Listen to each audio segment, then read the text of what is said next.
வணக்கம். செல்வகுமாரின் நீண்டகால வானிலை ஆய்வறிக்கை 2026 ஏப்ரல் 13 திங்கட்கிழமை அதிகாலை பதிவு செய்யப்படும் ஆய்வறிக்கை.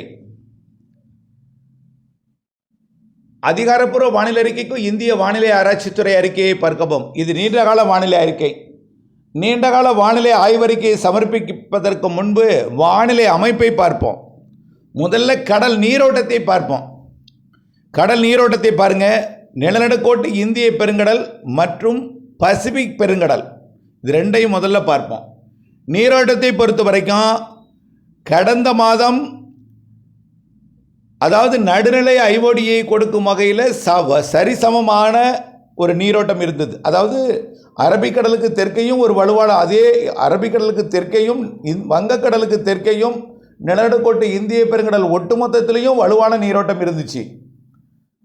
இப்போ அரபிக்கடல் பக்கம் கேரள பக்கம் 31 டிகிரி செல்சியஸ் வெப்பத்தை உயர்த்திவிட்டு திடீரென்று சுமத்ரா மற்றும் தெற்கு அந்தமான் பகுதி, இலங்கை இடைப்பட்ட நிலநடுக்கோட்டு இந்திய பெருங்கடல் பகுதிக்கு வெப்பத்தை கடுமையாக உயர்த்தி கொண்டிருக்கு. ஏற்கனவே அரபிக்கடல் வெப்பம் வேகமாக உயர்ந்த நிலையில் இப்பொழுது வங்கக்கடல் வெப்பம் வேகமாக உயர்ந்துட்டு இருக்கு. நிலநடுக்கோட்டு இந்திய பெருங்கடல் வெப்பமும் வேகமாக உயர்ந்து கொண்டிருக்கு. மேலும் ஒரு தகவல், கூடுதல் தகவல், எப்பொழுதுமே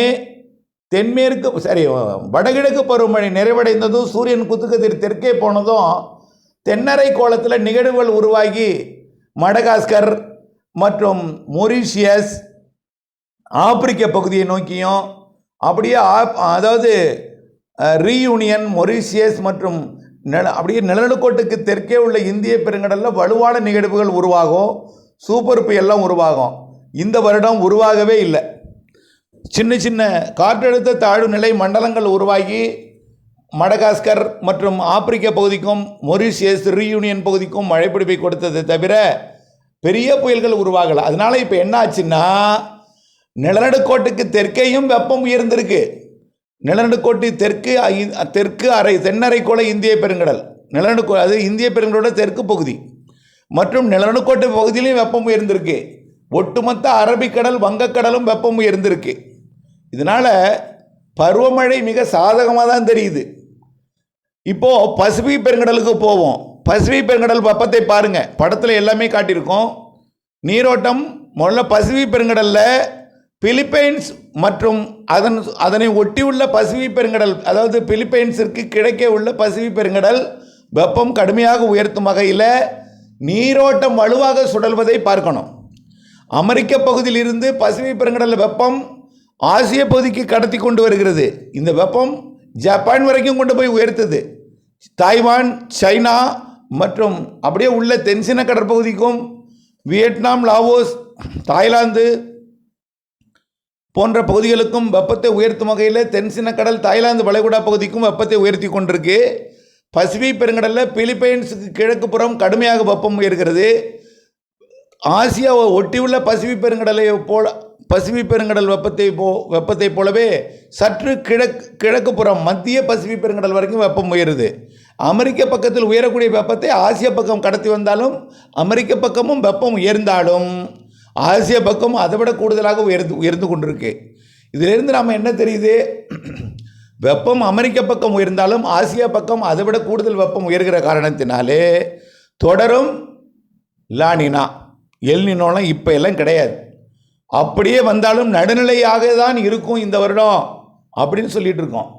இந்த வருடம் வடகிழக்கு பருவமழை வரைக்கும் லானினா தான். ஐஓடி அப்பப்போ நடுநிலை, அப்பப்போ நெகட்டிவ் ஐஓடி, பாசிட்டிவ் ஐஓடின்னு மாறி மாறி இருக்கும். ஐஓடி ஸ்ட்ராங்காக இருக்குது. ஆக இந்திய பெருங்கடல் வெப்பம் கடுமையாக உயர்ந்திருக்கு. இதன் காரணமாக வங்கக்கடல், அரபிக்கடல் வெப்பம் கடுமையாக உயர்ந்திருக்கு.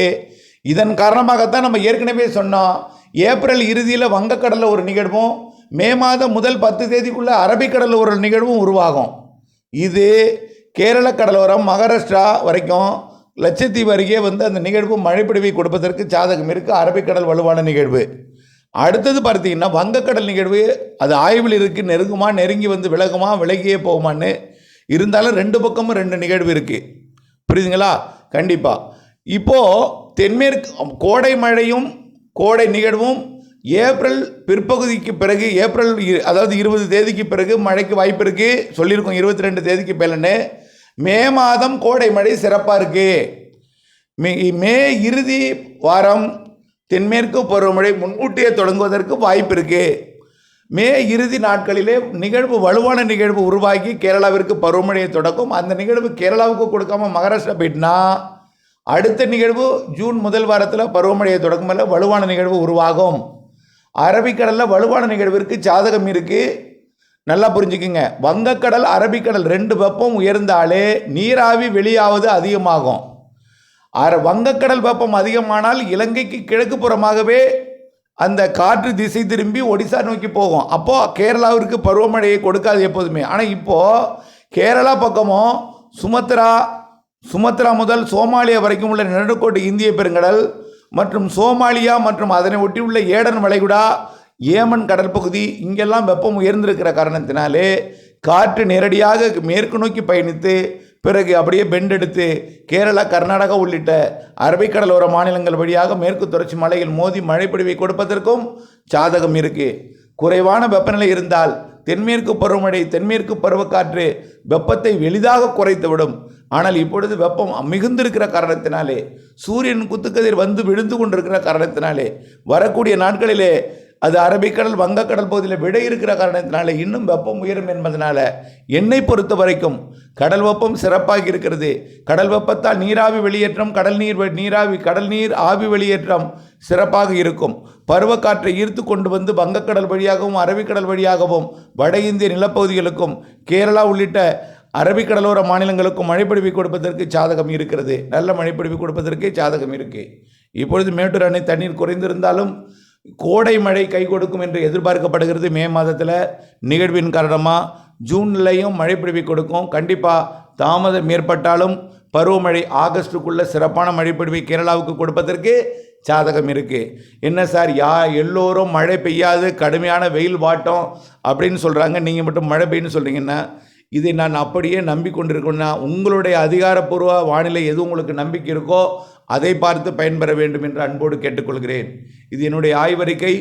கடல் வெப்பத்தை வைத்தும் கடல் நீரோட்டங்களை வைத்தும் கணித்து வழங்கப்பட்டதை பார்க்கும்பொழுது, கணித்து வழங்கக்கூடிய அறிக்கையை பார்க்கும் பொழுது நீங்கள் தொடர்ந்து அப்டேட்ஸோடு இணைந்திருந்தும் தொடர்ந்து வானிலை அப்டேட்ஸோடு இணைந்து கவனித்து வர வேண்டும் என்று அன்போடு கேட்டுக்கொள்கிறேன்.